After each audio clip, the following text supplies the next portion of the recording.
Hello everyone. So I've had a supplementary question. One of my viewers recently asked me to show a sort of figure size comparison between the Perry and the Warlord plastic Zulus. And I introduced into that some other figures as well, including the Foundry Zulus that I had, and it was fairly obvious from that the Warlord and Perry figures are pretty much compatible in size, but they differ a lot in terms of their proportions.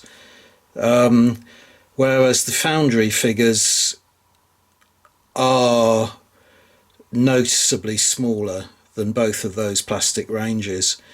And the follow-up question I got from the viewer was, how do the Foundry figures, the Foundry Zulu figures, compare with the figures that they now market for Congo? So they're what was previously catalogued as their Darkest Africa range. So that's the objective of this video now, is just to show a comparison between the Foundry figures. But what you see in front of you here, just to begin with, these figures here are Perry plastic. These figures here are Foundry Zulus, and the one in the middle is a Foundry figure. I forget his exact description, but he's a warrior of some sort. I've chosen him. He's from the Congo range, and I've chosen him because he's sort of bareheaded, as the Perry figures are, and the front rank of these Foundry figures are. So just be a little bit cautious of this, because as you can see, the Foundry figures are on a slightly lower base, which is going to give you a slight misleading idea anyway. But if I just put, I'm going to put away these Perry figures in a minute, but if I just put them side by side like that, I think you can see from if you look at the size of that figure's head compared to the size of that figure's head, you can see that they are smaller. As a lot of people remarked, and it wasn't the point of my previous video, but a lot of people were saying, well, human beings do vary in size and proportions anyway, so it's not unreasonable to mix all these ranges together. I sort of agree with that, and I don't, and this is a good chance to show one of the reasons why I don't. If you look at the length of that assegai and the length of that assegai there, this one is nearly 50% longer than that one. I can't really put them together without, that's as close together as I can get. Try and get it in the same plane. So that's the reason why I'm often never quite happy doing that. Again, the shields did differ in size, but if you assume that they are both the sort of functional shields that you would take into battle, I think you can see the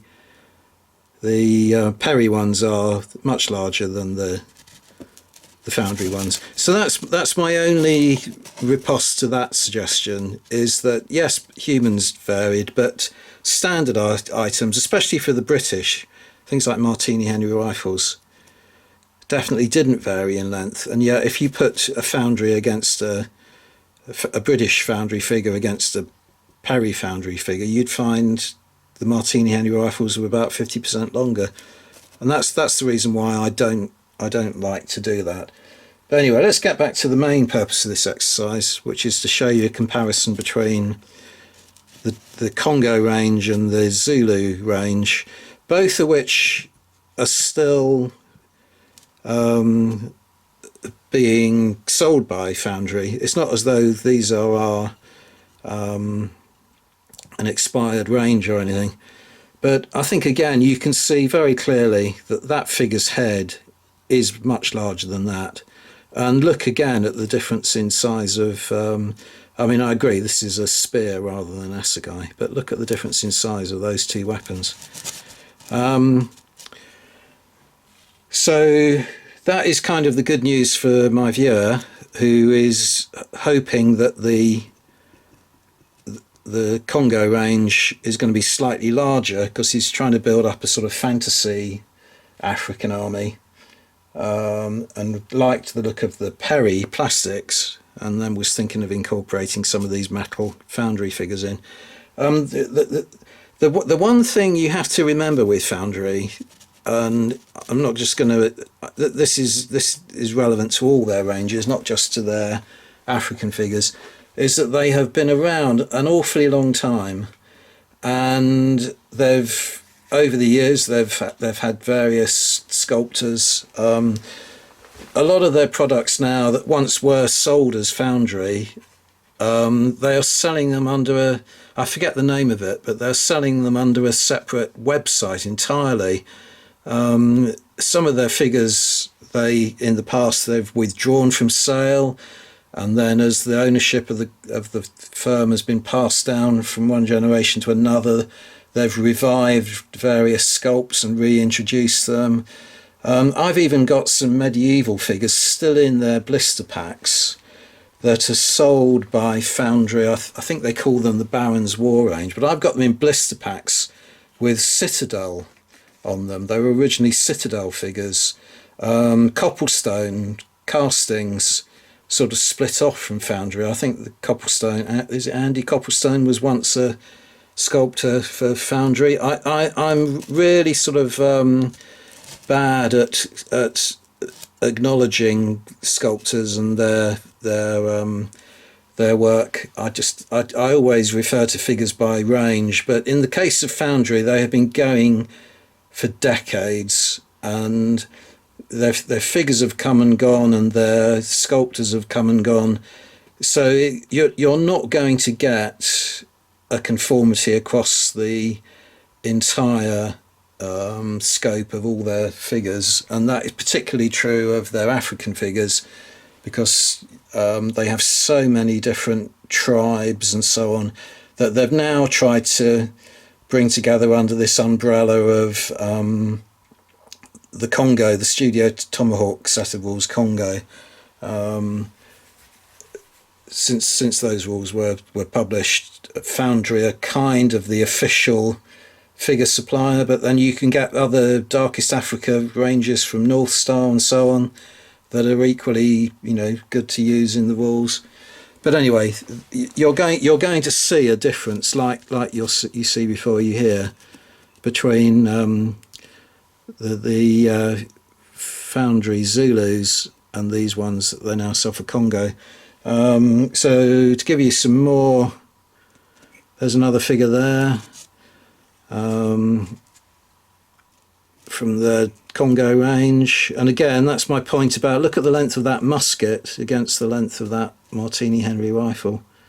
Even with the bayonet on that rifle, it's still about the same length as that musket.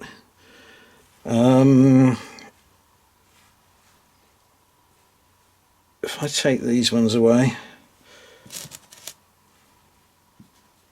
give you another comparison here. So here is a Foundry Maasai figure, and I've chosen him because he's got very little headgear on.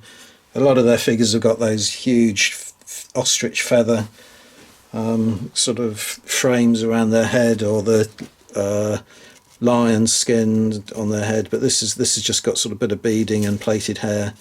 So he's more or less bare-headed, and if you compare him to the size of those Perrys, you can see they're perfectly compatible, I would say, in height. So good news for my viewer. The one thing I do always think as well as this business of standard items of equipment being different between figures of different figure size, you've also got this stylistic thing that sometimes you'll get clashes between the poses and the the style of the figures, and to me, although Perry and Warlord are very similar in size, they're markedly different in terms of the poses and the style of sculpting of the figures, so they still kind of clash to me a little bit, and that's probably true here. This Maasai figure has got a very different kind of form, as it were, to this more kind of fluid, I suppose you could call it, sculpt of the Perry. Don't think have I shown you this? No, I haven't shown you this one yet. So this is another Foundry figure, probably a better comparison. So Foundry, Perry plastic,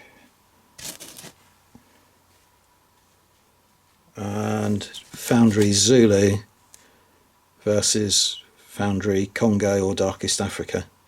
So definitely this figure is bigger. I don't think there's any doubt about that. I just thought I'd show you. I was rummaging through my collection trying to find suitable figures, so the viewer was interested in obtaining a lot of the civilians and so on. Well, they're civilians. I would say they have made them a little bit smaller simply from the point of view of the fact they're portraying women and children and old men and so on. So some of those figures, these are Maasai, so maybe let's put it against that Maasai figure. But they're all Foundry, and you can see they've been quite accurate in their portrayal of different humans being different sizes. The thing about Foundry is they've got just such a wide range of figures, not even counting the ones on this separate website or counting the cobblestone figures that are sold separately now. I mean, you've just got such a massive choice, sport for choice. And he mentioned artillery as well, so I thought I would get out this I painted many years ago. This is, I think, I don't know, I'm not sure where you can get this on the Foundry site now. I'm sure it's still sold, but I'm not sure what they class it under, probably under their Darkest Africa range. But it's a kind of a Scar is firing a cannon. A little bit kind of more of a kind of, I don't know how you describe it, sort of romantic style or cliched style. I mean, you've got one of the guys there with a whip. But I quite like that little piece. And that one, I think, if you compare it to the guy who's standing up right there, I would say it probably is a tiny bit smaller in terms of its size. But as I say, these figures go back a very long way. I can't remember when I bought these. It would have been in the early 90s, I think, 1990s. So anyway, I think I've demonstrated, and that was the point of the exercise, that the Foundry Zulus are smaller than the Foundry Congo range, and the Congo range is more or less compatible with the Perry range and therefore also with the Warlord range. So hope that helps. Thanks for watching.